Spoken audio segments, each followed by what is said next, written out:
market, but it was only sold during Christmas time. That's my last bottle. I bought 6 bottles, and that's my last bottle. So we have our syrup on top of our bacon. Our bacon syrup on top of our waffle PB&Js. This is one of those things where you go to a diner and your hands get filthy and you can't freak out about it. Although Derek would eat it with a knife and fork. He wouldn't pick this up and eat it like this. I will eat it like this. Oh, vanilla ice cream. I don't have any vanilla ice cream. I don't have any lactose-free vanilla ice cream. But that would be scrump. That would be scrump. The first nutritionist I saw told me it seemed I didn't know when I was thirsty, so I was eating. Exactly. Always, lots of water. Speaking of which, I've already, am I having a stroke?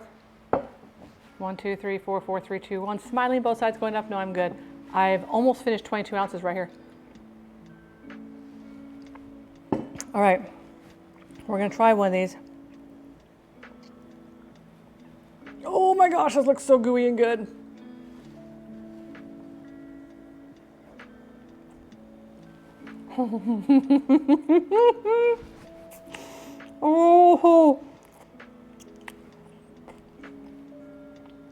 Oh my gosh, guys, I wish you could try this. Oh my gosh. That bacon syrup. Game changer. Game changer.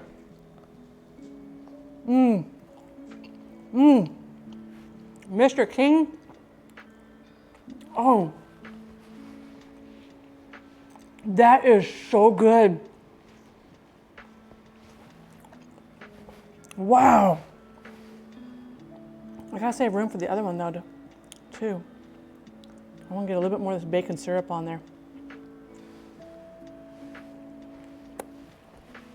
Okay. That's a 10. That is a 10 right there, guys. Hands down, that is a 10. I would make that in a New York second. That is seriously good. I can eat that whole thing. Not the whole thing here, but the whole thing. I hit market, so hopefully I'll remember to get I gotta get pictures of this though too. Let's put you up over here.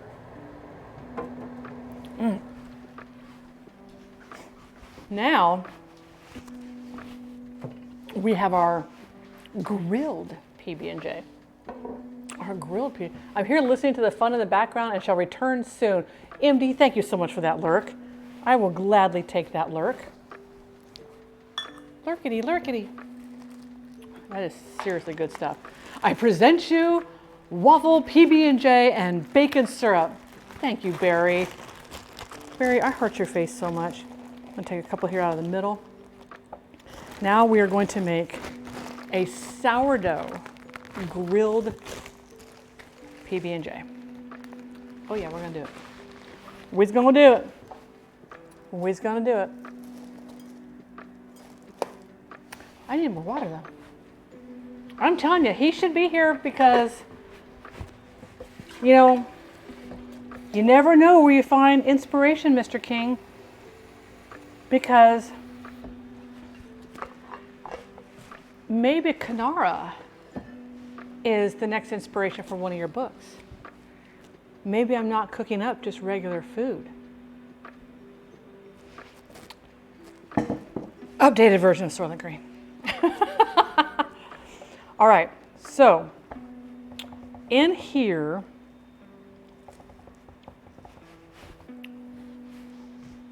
I want to see if I have, I don't think I have a recipe in here for it though. Oh my gosh, okay. Now I've got the hiccups. Do we want to do,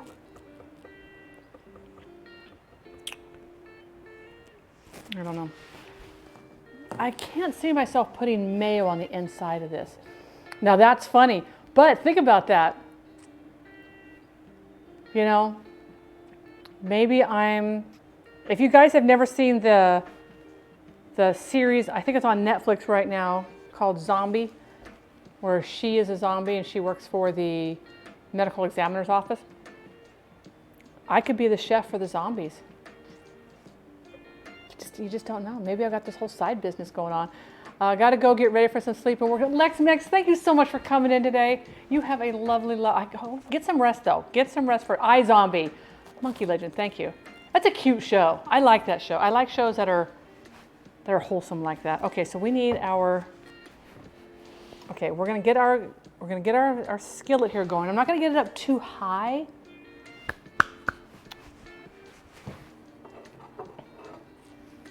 I'm not going to get it up too high because I don't want it to like cook it instantly, because I want everything to kind of warm up, and you can see it now. The big reveal for what's really in the pantry. And you open it up and it's, you know, have you guys, I won't get graphic, but if you ever seen like in a butcher's walk-in refrigerator where they have the halves of like one half of beef hanging from a hook, it's usually hanging from the hind hook, from where the hoof would be, and it's all these slabs of beef. And you open it up in here, and it's all the slabs in here. And we make it even better, because I'm that psychotic individual that with every slab that's in there, it's gonna be a human slab, instead of having a tag that says which cow it was from, how much it weighed, walking weight, hanging weight, and which client it's going to, I have the missing persons poster for each one of them. What? Come on, that is priceless. Wouldn't that be great? All these carcasses hanging in there, you know, the half the human, you can see the rib cage, the whole bit, and then the wanted posters, you know, missing, last seen on such and such day. Oh, Carrie's a good one. Carrie's a good one. So Carrie was not really about the girl with telekinetic powers. It was actually about women's rights and women coming into their own and being suppressed, and that's what developed her power. So there's always these, all these different twists on some of his books, and they're all connected. All the characters are connected somehow. Pretty neat, if you ask me. Okay, I'm gonna have nightmares tonight. Nah, you'll be fine. You'll be fine. But if you have a dream of me, like you wake up like, oh, it was a bad dream, and yet I'm standing over in the back of the room, I'm just grinning. Well, then, yeah, that might be a little weird. But I am that weird individual. So we're not putting mayonnaise on the inside here. We're going to do peanut butter on both sides. We're going to do peanut butter on both sides. We want to have that. We want that peanut butter flavor to come in and just punch you in the face. Punch you in the face? Yes, punch you in the face.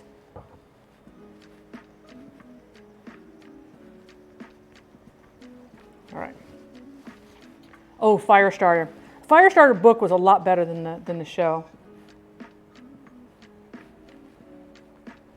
I think the only reason why the show even got the ratings that it did get was because of George C. Scott. They had to bring in a big name to get that. So as you can see, I do the feminist vibe. I agree though. Girl power, right there.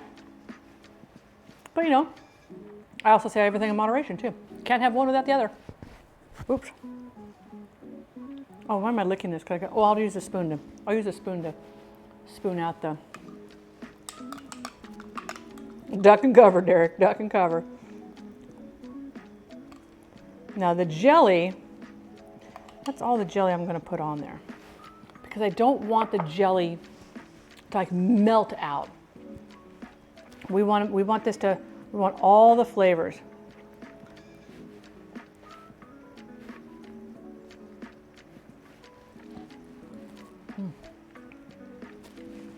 He does, Nikki. He does. There's another one of his books that has something that's. So do I want the cheese on top of the bacon? My gut says no. I want the bacon to kind of maybe stay crispy on one side, but it's going to get from the peanut butter on there. And I really want the cheese to melt. All right, we're going to do our. So we're going to do our. We have our sourdough bread here.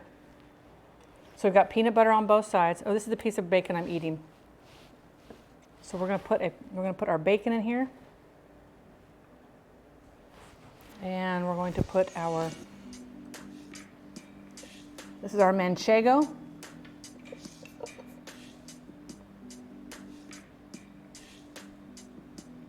Look at that, guys. Oop, that's getting a little too warm. Turn that down.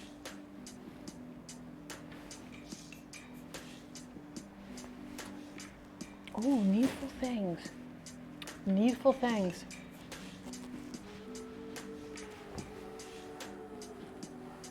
Isn't it funny how some of us have like really strong connections with a particular book of his, and it seems like most everybody can identify with a particular story because of how it affected us here, right? What percentage of salt to sugar to cure an egg yolk? Oh, I believe it's 2 salt, 1 sugar. I believe. You know what? Hang on. I could probably check that real quick. Let me see if I have it in my files. Let's go. Site. Nope, not colon.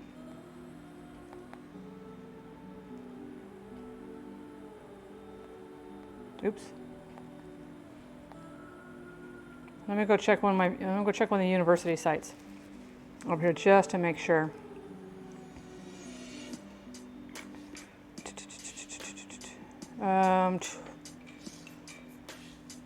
Oh wow, they pulled the one from Penn State. Wow, they pulled the one from Penn State. I wonder why they pulled the one from Penn State.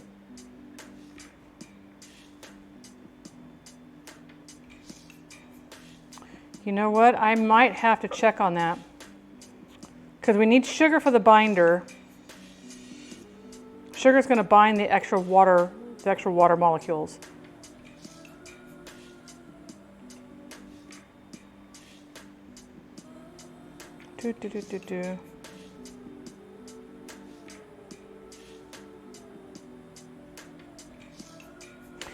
Okay, so this one's calling for 1 3/4 cup of sugar and 1 1/4 cup of kosher salt, and mix it really well to make sure it's really well incorporated.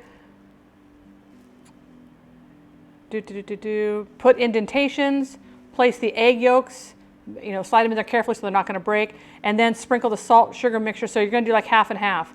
So you're going to put like half the mixture in a shallow bowl or shallow container, make indentations, put the yolks, and then put the rest of the cure on top. I've read King for decades, and I really think he has something for everybody. I think he does too. I'm using the information to blackmail Chef Nikeen. Okay, that's good. I like it. Didn't she just do some recently that she just did just in salt? I'm putting a little bit of butter. I'm not being chintzy with the butter. We've got bacon and stuff going on here. We got peanut butter going on in here.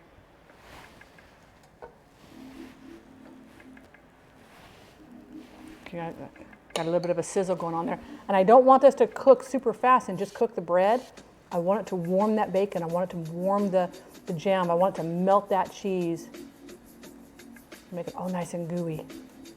All right.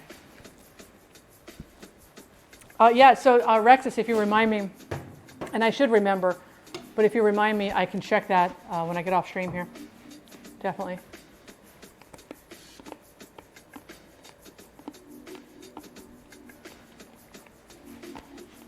The food challenge. Oh, the one for the ho-hos and the cupcakes?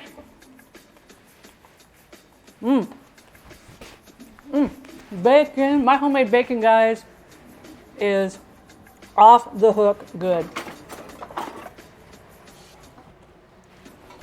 Off the hook good.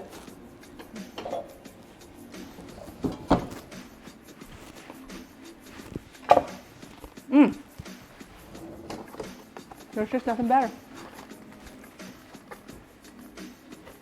She was looking at chat, so she knows I'm blackmailing her. Got to be more discreet, Rexus. You got to be more discreet.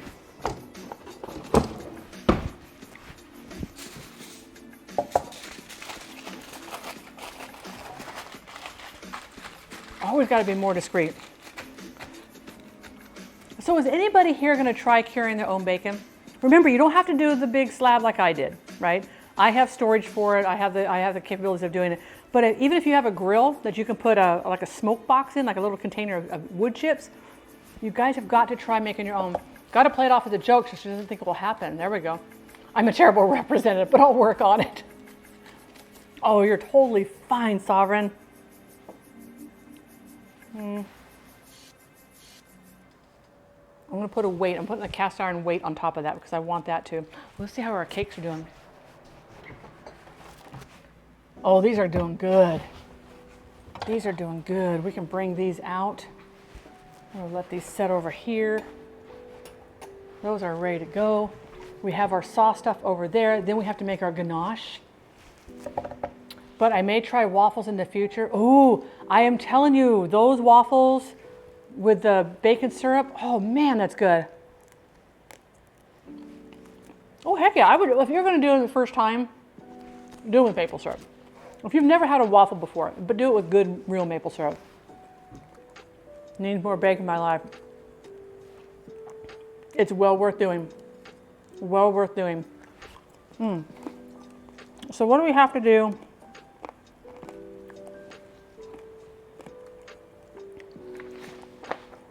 So in a small saucepan, we did that. We let it cool. In a mixing bowl, combine the butter and sugar, beat until fluffy. Slowly add in the cooled milk mixture. Cooled, not cold.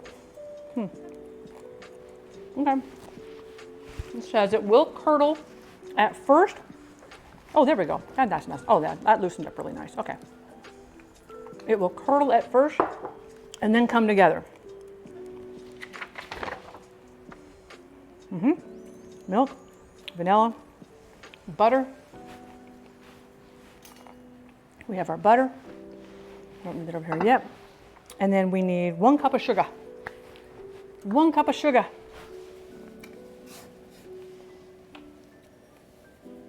I love these scoops that Grave got me. They make things so much easier. Bohemian, thank you so much for those biddies. I heart your face so much. It looks interesting, but I don't have the space or time to do the bacon. I cannot judge bacon since I don't like bacon. Well, so there you go. Yeah, if it's not something you're not going to enjoy to eat, then, you know, you don't want. It's a lot of time, you know, 9-day cure. Bohemian, I appreciate that so very much. I always do at least a 9-day cure. I mean, the minimum I'll do is 7 days. That's if I get a thin pork belly. But usually it's 9 days. I couldn't believe it. A Twitter follower sent me this. And in actuality, he wasn't following me at the time. I was following him. And I comment on his tweets, stuff like that, because the guy's a renowned competitive barbecuer. Renowned. And, oh, get off of there. Get off of there. And for me to, you know, send him a message and say, hey, it's looking good. Oh, this is looking really good. There we go. Muggins, how are you doing today? Well, I'm not a grandma. I'm not a grandma. That's ageism. To judge a person by the color of their hair is ageism. Just like we don't judge people by however they look on anything. Definitely don't do that. We are just we're just a fun time having it. We're having a good time here. But I'm not a grandma. Never will be a grandma. Never will be a grandma. I can be the cool auntie, maybe, the cool auntie. So we're going to have to use one of those racks because we're going to have to drizzle that ganache. Aged in the hands. Coffee Talk, how are you doing? I think of everybody who comes in here as family. Family, close friends, because when it comes, it's tattooed on my arm. Food creates the memories that feed us. It's my own, that's my slogan that I've lived by for many, many years. It's my own quote, and I had it tattooed on my arm because of how much I believe in it. In that when we cook something, when we cook for others, with others, by others, or have someone cook for us, it creates creates a memory. How many times have you guys been, if you have kids, and you walk into the first grade classroom, the first day of school, you walk into the classroom, and the smell of the chalk and the smell of the classroom instantly takes you back. You instantly remember being that little kid sitting behind that little desk, right? And because our nose is hardwired to our brain, the sense of smell is a much stronger memory for us than sense of sight, touch, sound, or taste. The sense of smell triggers your most strongest of memories.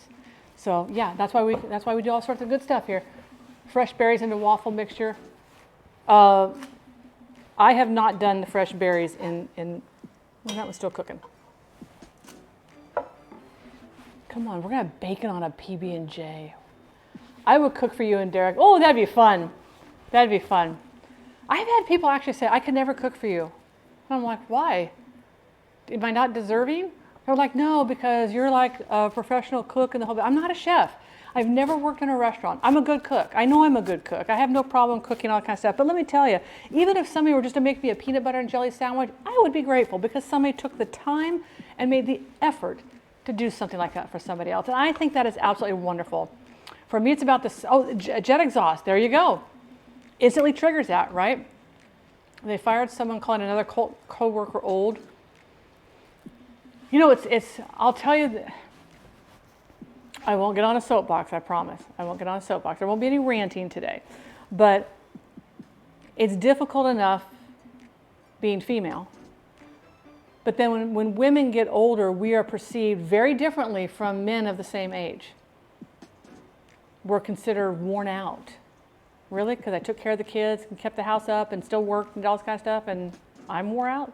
And it's a very hard thing to have somebody instantly judge you that you're old because of the color of my hair. And let's face it, I don't look like I'm 22 years old. I wouldn't want to be 22 years again if you paid me. And I know I look older, and that's okay. I'm okay with that. I'm okay with being an older person. I got no problem with that whatsoever. I got skill sets that you guys aren't going to have for another 20 or 30 years. I did work with Wolfgang Puck 3 years. Be-do, rant incoming. And I did, my first year I did it, I was still in culinary school. And I was invited because of my grades, my attendance, and my performance in class. And I was